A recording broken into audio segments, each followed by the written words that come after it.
Okay, बिस्मिल्लाहिर्रहमानिर्रहीम। Dear students, मेरा नाम हमजा अफजल है और ये मेरा चैनल है Hamza Afzal official. Last lecture में हमने डिस्कस किया था कि किस तरह हम एक मैट्रिक्स के अंदर रोज़ को और कॉलम को आइडेंटिफाई कर सकते हैं, और उन्हीं रोज़ और कॉलम की वजह से हमने ये भी सीखा था कि आप किसी मैट्रिक्स को ऑर्डर कैसे लिख सकते हैं। यानी कि बड़ा आसान है, आप किसी मैट्रिक्स का ऑर्डर लिखें और ऑर्डर लिखने के बाद उस मैट्रिक्स का ऑर्डर बताएंगे, उसका ऑर्डर लिखें। आज हमारा टॉपिक का नाम है कि टाइप ऑफ मैट्रिसेस। मैट्रिसेस की कितनी टाइप्स हैं, वो कौन कौन सी हैं, उन्हें हम कैसे कैसे डिस्क्राइब करेंगे। देखिए, सबसे पहली जो मैट्रिक्स है वो है जी रो मैट्रिक्स। अब ये रो मैट्रिक्स नाम से ही जाहिर है, ऐसी मैट्रिक्स जिसमें सिर्फ एक ही रो, उस मैट्रिक्स को हम रो मैट्रिक्स कहते हैं। यानी कि फॉर एग्जाम्पल मैट्रिक्स ए अगर मैं लिखूं, इसमें एक ही रो है 1 2 एंड 3, तो इसमें एक ही रो है, एक ही हॉरिजॉन्टल एंट्री है, so that's why we said it row matrix. तो रो मैट्रिक्स ऐसी मैट्रिक्स होगी जिसमें एक ही रो होती है, उस मैट्रिक्स को हम क्या कहते हैं, रो मैट्रिक्स कहते हैं। अगर आप दूसरी मैट्रिक्स की बात करें, जैसे कि कॉलम मैट्रिक्स हैं, तो कॉलम मैट्रिक्स ऐसी मैट्रिक्स को कहते हैं जिसमें सिर्फ एक ही कॉलम, रो मैट्रिक्स में एक ही रो होती है और कॉलम मैट्रिक्स में एक ही कॉलम होता है। यानी कि फॉर एग्जाम्पल अगर मैं लिख रहा हूँ 1 4 एंड 9, तो आप देख सकते हैं इस मैट्रिक्स में एक ही कॉलम है, that's why we said it column matrix.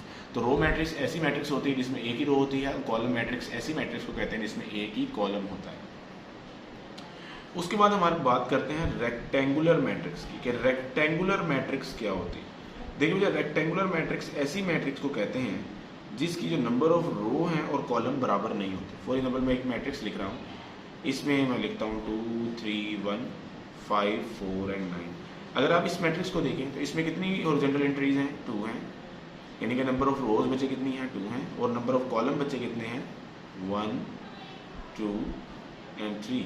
Number of column कितने बचे, 3 हैं। तो ऐसी मैट्रिक्स में नंबर ऑफ रोज कॉलम बराबर नहीं होते, लेकिन नंबर ऑफ रोज और नंबर ऑफ कॉलम बराबर नहीं होते। ऐसी मैट्रिक्स जिसमें number of row and column बराबर ना हो, ऐसी मैट्रिक्स को बच्चे हम रेक्टेंगुलर मैट्रिक्स कहते हैं। तो रेक्टेंगुलर मैट्रिक्स ऐसी मैट्रिक्स को कहते हैं जिसमें number of row and column बराबर नहीं होते।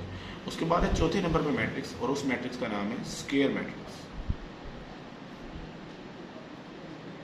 स्क्वायर मैट्रिक्स ऐसी मैट्रिक्स को कहते हैं जिसमें number of row and column बराबर हो। फॉर एग्जाम्पल मैं एक मैट्रिक्स लिखता हूँ 2 3 4 एंड 9।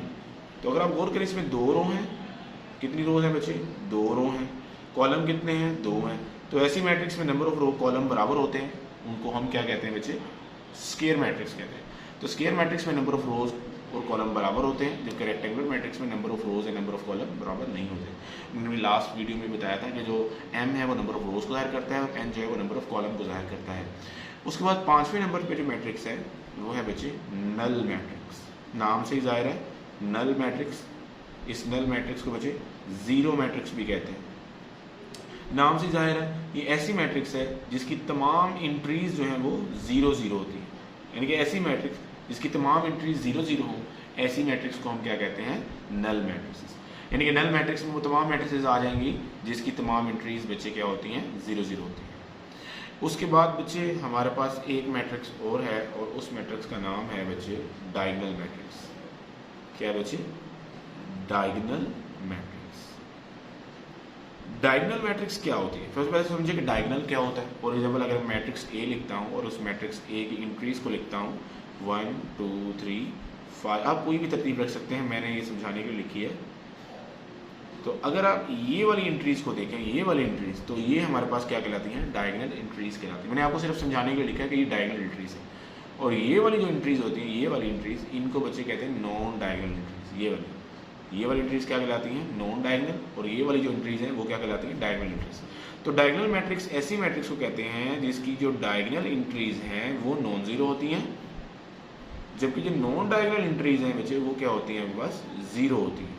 अगर आप इनकी नॉन डायगोनल एंट्रीज देखें तो ये बच्चे क्या हैं, 0 हैं, जबकि अगर आप डायगोनल एंट्रीज देखें ये वाली, तो ये बच्चे क्या है, नॉन जीरो। अच्छा, डायगोनल मैट्रिक्स के अंदर एक कंडीशन ये है कि डायगोनल मैट्रिक्स में कम से कम एक entry non zero. For example अगर ये 0 हो जाता है, अब भी ये मैट्रिक्स क्या है, डायगोनल है, क्योंकि उसमें इसका शर्त ये है कि इस मैट्रिक्स की कम से कम एक एंट्री जो है वो 0 नहीं होनी चाहिए। अगर फॉर एग्जाम्पल 2 0 हो गई है तो भी ये बच्चे क्या है, डायगोनल ही है। अभी भी ये डायगोनल है क्योंकि 3 0 नहीं है। अगर ये भी 0 हो जाएगा तो फिर ये डायगोनल रहेगी, तो ये कौन सी बन जाएगी बच्चे, नल मैट्रिक्स बन जाएगी।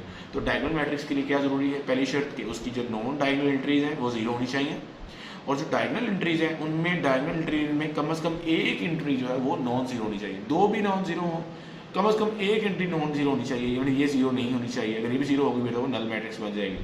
अब उसकी दूसरी जो टाइप है वो है बच्चे स्केलर मैट्रिक्स। एक बात याद रखें, जो डायगोनल मैट्रिक्स है उसके लिए शर्त यह है कि डायगोनल मैट्रिक्स हमेशा स्केलर मैट्रिक्स होती है। एक स्केलर मैट्रिक्स को हम स्केलर मैट्रिक्स तब कहते हैं कब, जब उसकी जो डायगोनल की एंट्रीज हैं वो सेम होती हैं, 2 2 2, बाकी जो नॉन डायगोनल एंट्रीज हैं वो क्या होती हैं बच्चे, जीरो होती हैं।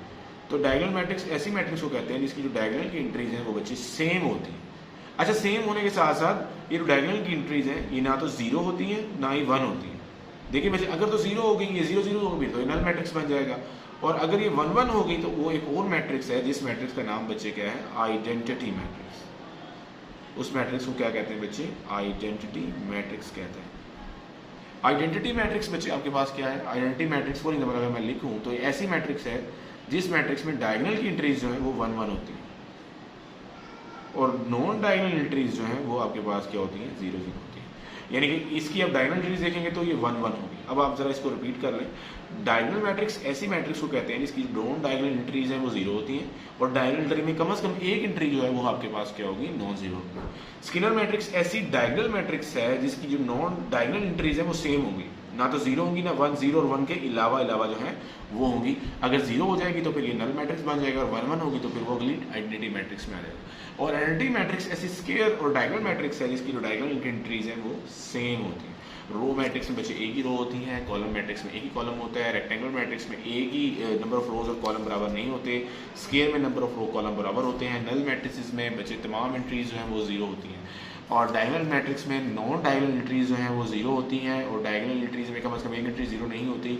स्केलर मैट्रिक्स में डायगोनल की एंट्रीज सेम होती हैं, जबकि आइडेंटिटी मैट्रिक्स में डायगोनल की एंट्रीज जो है वो 1 1 होती है। तो अगर आपको कोई बात समझ नहीं आई, इससे रिलेटेड आपका कोई भी क्वेश्चन है तो आप मुझसे कमेंट सेक्शन में पूछ सकते हैं।